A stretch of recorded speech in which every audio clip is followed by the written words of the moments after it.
नमस्कार, जय हिंद, वंदे मातरम। स्वागत है आप सबका मध्य प्रदेश के सबसे बड़े न्यूज चैनल। तो चलिए दोस्तों, नजर डालते हैं मध्य प्रदेश के मुख्य समाचार टुडे ब्रेकिंग के साथ साथ एमपी राज्य की आज की बड़ी खबरों पर। आज मध्य प्रदेश के किसानों, गरीबों, मजदूरों, बेरोजगारों और माता बहनों के लिए बहुत बड़ी खुशखबरी सामने आ रही है। मोहन यादव सरकार की तरफ से एक के बाद एक कई बड़े ऐलान कर दिए गए हैं, जिसका सीधा सीधा असर आपके दैनिक जीवन और आपके जेब खर्च पर पड़ रहेगा। सरकार ने एक के बाद एक कई नई योजनाओं की शुरुआत कर दी है। आम आदमी, किसान, मजदूर, महिला, युवाओं को लेकर सरकार ने बड़े बड़े फैसले लिए हैं। तो उन सब के बारे में आपको एक एक करके विस्तार पूर्वक बताएंगे। साथ ही 1 जून से मध्य प्रदेश के अंदर 20 नए नियम लागू हो जाएंगे। उसके बाद आम आदमी को बड़ा झटका लग सकता है। तो ये सारे नियम एक एक करके आज आपको बताने वाले हैं।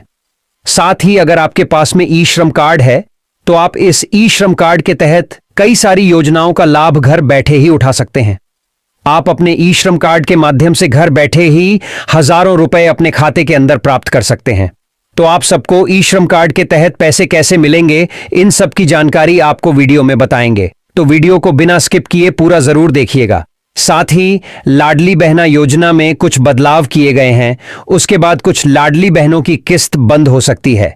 लाडली बहनों को भी बड़ा झटका लग सकता है और उनकी किस्त भी बंद हो सकती है। लाडली बहनों को किस्त लेने के लिए क्या करना होगा, इसकी जानकारी आपको वीडियो में बताएंगे। तो चलिए आपको ले चलते हैं आज की बड़ी खबरों की तरफ। उससे पहले आपने वीडियो को लाइक नहीं किया तो लाइक कर दे और इस चैनल को सब्सक्राइब कर ले। तो चलिए शुरुआत करते हैं आज की पहली और बड़ी खबर के साथ। मध्य प्रदेश शिशु मृत्यु दर और मातृ मृत्यु दर के मामले में देश के सबसे खराब स्थिति वाले राज्यों में शुमार है। नवजातों और प्रसूताओं की मौतों को रोकने के लिए सरकार गर्भावस्था के दौरान जांच, उपचार और देखभाल पर विशेष जोर देती है। गर्भावस्था में सोनोग्राफी की जांच सबसे अहम है, लेकिन एमपी के सरकारी अस्पतालों में गर्भवती महिलाओं की सोनोग्राफी जांच ही नहीं हो रही है। कटनी के 2 प्रमुख अस्पतालों, जिला अस्पताल और विजय राघवगढ़ सिविल अस्पताल में सोनोग्राफी की सुविधा ही उपलब्ध नहीं है। अब कटनी के जिला अस्पताल में निजी डॉक्टरों की मदद से स्वास्थ्य विभाग सोनोग्राफी की सुविधा उपलब्ध कराने की तैयारी कर रहा है। यह चौंकाने वाली जानकारी एनएचएम के मैटरनल हेल्थ प्रोग्राम की समीक्षा में सामने आई है। साथ ही नजर डालें अगली एक और बड़ी खबर पर। नौतपा में मध्य प्रदेश में भीषण गर्मी पड़ी डीएच रही है। सुबह से ही सूरज के तीखे तेवर हैं।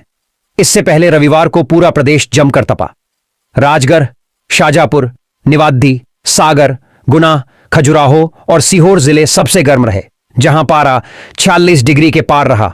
भोपाल सागर में तो 10 साल में दूसरी बार टेम्परेचर सबसे अधिक रहा। मंगलवार को भी भीषण गर्मी रहेगी।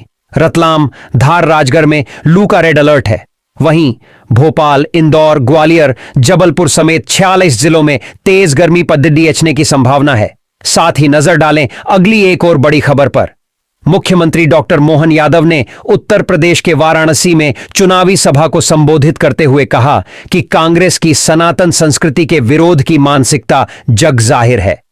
यही वजह है कि कांग्रेस ने देश को राम और कृष्ण की शिक्षा से भी वंचित किया। नरेंद्र मोदी के प्रधानमंत्री बनने के बाद देश में लागू हुई नई शिक्षा नीति में इसका प्रावधान किया गया है। प्रधानमंत्री नरेंद्र मोदी वाराणसी से लगातार तीसरी बार चुनाव लड़ रहे हैं। मोहन यादव ने कहा कि वाराणसी के नागरिकों का मैं अभिनंदन करता हूं कि उन्होंने नरेंद्र मोदी जी को यहां से सांसद बनाकर भेजा और मोदी ने प्रधानमंत्री बनने के बाद सनातन संस्कृति की पुनर्स्थापना के प्रयास प्रारंभ किए। साथ ही नजर डालें अगली एक और बड़ी खबर पर। गृह मंत्री अमित शाह ने कहा है कि जम्मू कश्मीर में 30 सितंबर से पहले विधानसभा चुनाव हो जाएंगे। इसके बाद केंद्र शासित प्रदेश को राज्य को दर्जा दे दिया जाएगा।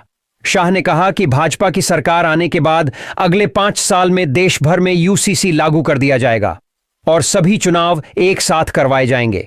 उन्होंने कहा कि देश में अगले 2-3 साल में नक्सलियों की समस्या पूरी तरह से खत्म हो जाएगी। साथ ही नजर डालें अगली एक और बड़ी खबर पर।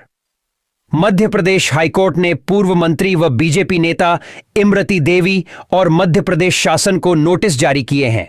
ये नोटिस सोमवार को कांग्रेस के प्रदेश अध्यक्ष जीतू पटवारी की पिटीशन पर सुनवाई के बाद दिए गए। जस्टिस संजय द्विवेदी की कोर्ट ने इमरती देवी और मध्य प्रदेश शासन से पूछा है कि पटवारी पर आरोप लगाने का आधार क्या है। दरअसल इमरती का रस खत्म हो गया। बयान पर पीसीसी चीफ जीतू पटवारी के खिलाफ पूर्व मंत्री इमरती देवी ने ग्वालियर के डबरा थाने में धारा 509 और अनुसूचित जाति जनजाति अधिनियम की धारा 3(1) आर के तहत एफआईआर कराई थी। इसी एफआईआर को रद्द कराने के लिए पटवारी ने हाईकोर्ट में पिटीशन लगाई है। हाईकोर्ट ने पटवारी को यह राहत भी दी है कि यदि उनके खिलाफ एफआईआर या गिरफ्तारी जैसी कोई बात आती है तो वे तत्काल कोर्ट की शरण में आ सकते हैं। अगली सुनवाई 2 जुलाई को होगी। साथ ही नजर डालें अगली एक और बड़ी खबर पर। प्रदेश के पूर्व मुख्यमंत्री और राजगढ़ लोकसभा से कांग्रेस प्रत्याशी दिग्विजय सिंह ने एक बार फिर ईवीएम की सुरक्षा को लेकर सवाल उठाए हैं। सोमवार सुबह ईवीएम स्ट्रांग रूम में सीसीटीवी मॉनिटर बंद हो गए। इसे लेकर दिग्विजय सिंह ने सवाल उठाते हुए कहा कि प्रशासन को इसे गंभीरता से लेना चाहिए, आगे से इसकी पुनरावृत्ति न हो। साथ ही नजर डालें अगली एक और बड़ी खबर पर। स्वाति मालीवाल से मारपीट केस में सोमवार 27 मई को अरविंद केजरीवाल के पीए विभव कुमार की जमानत याचिका 30 हजारी कोर्ट ने खारिज कर दी। विभव ने 25 मई को कोर्ट में याचिका लगाई थी। सुनवाई के दौरान स्वाति भी कोर्ट में मौजूद रहीं। विभव के वकील हरिहरन ने सुनवाई के दौरान आरोप लगाया कि जब सेंसिटिव बॉडी पार्ट्स पर चोट के निशान नहीं मिले तो गैर इरादतन हत्या की कोशिश का सवाल ही नहीं है। न ही विभव का स्वाति को निर्वस्त्र करने का कोई इरादा था। ये चोटें खुद को पहुंचाई जा सकती हैं। विभव के वकील ने यह भी कहा कि पुराने जमाने में ऐसे आरोप कौरवों पर लगे थे जिन्होंने द्रौपदी का चीरहरण किया था। स्वाति ने यह एफआईआर पूरी प्लानिंग करके 3 दिन बाद दर्ज कराई है। ये दलीलें सुनकर स्वाति कोर्ट रूम में ही रो पड़ दी। स्वाति ने बताया कि विभव कोई आम आदमी नहीं है, वह मंत्रियों को मिलने वाली सुविधाएं इस्तेमाल करता है। उसे जमानत मिली तो मुझे खतरा होगा। साथ ही नजर डालें अगली एक और बड़ी खबर पर। दिल्ली शराब नीति घोटाला केस में जमानत पर चल रहे मुख्यमंत्री अरविंद केजरीवाल ने सुप्रीम कोर्ट में नई याचिका लगाई है। इसमें उन्होंने मेडिकल कंडीशन के आधार पर जमानत को 7 दिन और बढ़ाने की मांग की है। केजरीवाल को ईडी ने 21 मार्च को गिरफ्तार किया था। केजरीवाल की 21 दिन की जमानत 1 जून को खत्म हो रही है। आम आदमी पार्टी के मुताबिक गिरफ्तारी के बाद केजरीवाल का वजन 7 किलो कम हो गया है और उनका कीटोन लेवल हाई है, जो किसी गंभीर बीमारी का संकेत हो सकता है। ईडी के केस में जेल जाने के 50 दिन बाद सुप्रीम कोर्ट ने जमानत दी थी। केजरीवाल को 10 मई को दिल्ली की तिहाड़ जेल से रिहा कर दिया गया था। साथ ही नजर डालें अगली एक और बड़ी खबर पर। मध्य प्रदेश सरकार के निर्देश पर जबलपुर संभाग में अभी तक 791 स्थानों में लगे लाउडस्पीकर को निकालने की कार्रवाई की गई है। जबलपुर रेंज के 6 जिलों के एसपी ने आईजी को इसकी रिपोर्ट दी है। जबलपुर जोन के 6 जिलों में सार्वजनिक एवं धार्मिक स्थलों पर 1 से अधिक संख्या में लगाए गए 751 लाउडस्पीकर को निकाला गया है।